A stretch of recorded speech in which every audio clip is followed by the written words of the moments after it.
Hey, it's Jessie. Welcome to Time 414. As you'll notice, we are out in a building. I'm planning on kind of renovating a little bit minimally and making this more into a recording studio. But really, what I wanted to start doing is getting away from always doing the videos in my office space. Yeah, this will be one of the places I'll be making some videos in the future. There'll be some paint on the walls. Gonna fix this window. See if I can point right there. See that wood? Yeah, it's got a crack in it. But, we got a little love to do here. But more of the videos are going to be out and around. I'll still do them at my desk. And that's especially helpful when I'm answering questions. If it's like a longer question, I have to read it and it's on my computer screen. But we're going to start doing some more. And it's summer. I mean, it's June in Michigan. So we're going into nice weather. So anyway, welcome to Time 414. Welcome to our outside-ish recording. And welcome to June. All right, let's dig in. So today's message is one, it has roots in my childhood. And you know how there's some things that you think, especially as you're growing up, that are just your experience. And maybe if you're like me, it never dawned on you to share with them. And then I was talking to a friend that I've known for 30 years. And to find out she had the same experience was kind of shocking. I never knew. And we've talked about a variety of things over the past 30 years. But I'm going to tell you it from a kid's perspective. And then we're going to take this as the adult perspective on some do's and don'ts, okay? When my parents got divorced when I was a kid, my mom had made it a goal not to speak poorly of my dad. She wanted us to have a relationship with him still, and she didn't want to taint that with her experiences with him. Very, very important, very honorable, and I appreciate her doing that. My dad, I'm not sure what he thought she said, but we had experiences with him that I know he didn't even know about all of them. And he blamed the negative thoughts that my brother and I had on my mom, which was not right. I remember him writing a letter once. He moved several hours away, and I wrote him a letter once because I was very upset about some things, and I was really upset. And I was, it took a lot for me to actually write him a letter saying my feelings and to mail it off. And I waited, I counted the days of how long it should take to get there. And I waited, and he never called. And I thought, okay, maybe he's going to write me back. So I was checking the mailbox every day. And there was no letter. There was no card. There was no phone call. So finally I called him. And, he answered everything was great. And I said, did you get my letter? And he said, yes. And I said, well, what did you think?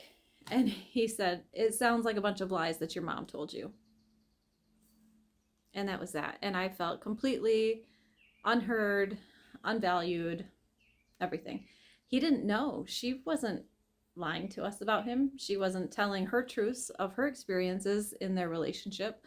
She would answer questions if we had them, but she was protecting him, and he never knew it. That's beside the point. The thing is, he couldn't hear me. He didn't hear me. And he didn't try to understand from my point of view that I was actually hurt about a lot of things. So as to what was in the letter, specifically, I don't honestly remember. It was a long time ago. But I remember the way I felt. The letter was kind of one of my last, I didn't want to give up, but I didn't feel important. I didn't feel valued. My dad didn't know that, back then the answering machines, when somebody left a message, it would be loud. You could hear their voice. So the one time we were waiting, he was supposed to come the next day before Christmas, and he called and left a message on the answering machine, and, they were playing the message. We heard that he canceled right before Christmas because of, something with my stepmom, which was probably valid, but to a kid, what do you hear? They're more important than me. That's what I heard. When he would bring us home, the house that I was in before my mom met my stepdad, we had to keep where we lived a secret because the county, the state, whoever probably would have condemned the house. And that was my mom's concern, that they would condemn the house and we would have no place to go. There was no central heat. There was one wood burner in the dining room. And that was it. The water would freeze up in the winter because we're in Michigan. Winters are cold, and the only heat was on the first floor, and the plumbing is in the basement. She would get big pots of snow and melt it on the gas stove, and we would wash up in there and wash the dishes in there. I mean, they would have condemned the house, right? And then we would go to my dad's, and he had a house with electricity and heat and plumbing that worked all year round. And, it was a regular house, and ours was not. And I remember one time he was bringing us home, and after my mom had remarried and they were fixing up the house, and my dad's comment was about child support. And he had said to my stepmom or to himself, I don't remember, they're probably using my money to fix up the house. And I remember sitting back there thinking, why am I not worth a nice house? I saw where he lived. I knew I couldn't tell anybody where I lived. Why wasn't I worth having a nice house? And to him, he was complaining about child support. And he forgot who was listening or what that meant. His child support very well should have helped us get a furnace and, water that could run all year long and those great things. And it took a lot of years and into adulthood to understand that wasn't directed at me. That was him and his unresolved issues and his whatever. But that's not how it felt to me. And I never said anything to him. What was there to say? It was loud and clear. In my mind, it was loud and clear how he felt. He didn't feel I was worthy of a nice house. And he didn't feel I was worth listening to my feelings because he had a new family and they had a nice house and we were a bother. Now, again, he never said that we were a bother. And if he ever watches this video, I know it will make him feel bad. So just know if you do watch this video, I understand where you were coming from. It still hurt then. And I'm not saying this to hurt you now because I'm not calling out your name or anything like that.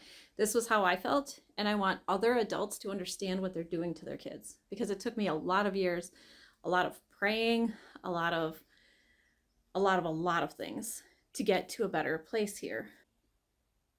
So this isn't to condemn anyone.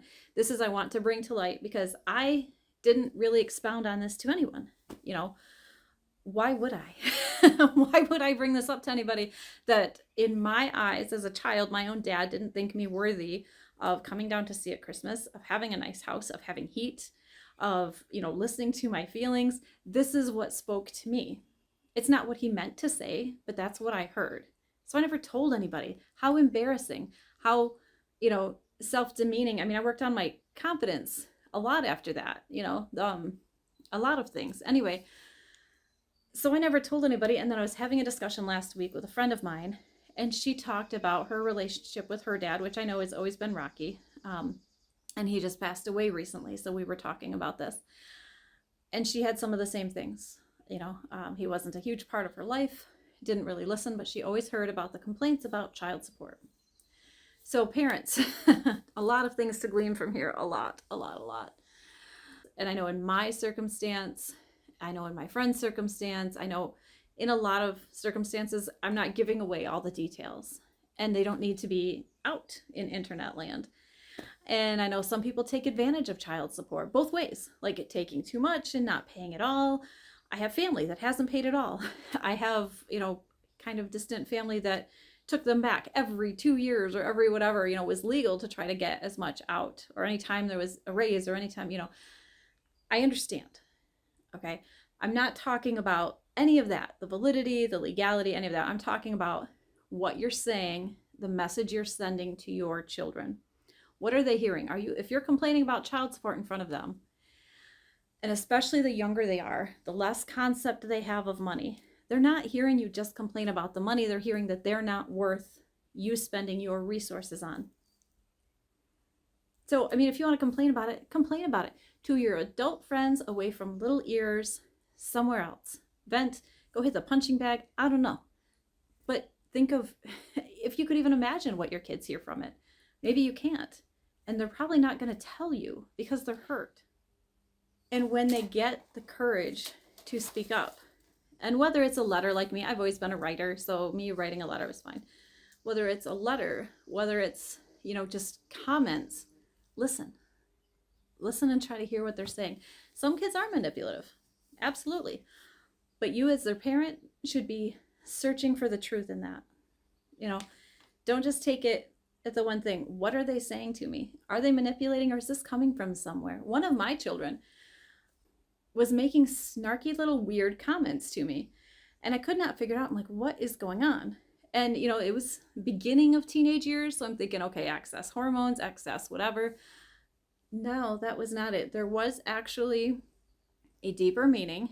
I had asked my children to keep something in confidence with very good intentions. I had very, very good intentions. I wasn't trying to deceive anybody. I was actually going to, speak the truth when it was the appropriate time. I hadn't gone into huge detail about what would constitute the appropriate time and the full reasonings, the full understanding of everything. I had asked them to keep this confidential, and I had said it was for the greater good, of the person. And I didn't give them any details, and they didn't ask questions. And then it came out that my one child was taking this as mom keeps secrets, mom is manipulative, mom hides things. All this formulated, it started with those little comments. And I did brush them off for maybe a week, maybe 2 weeks, until finally it came, I was like, where is this coming from? Why are you saying this? Do you have a problem with me?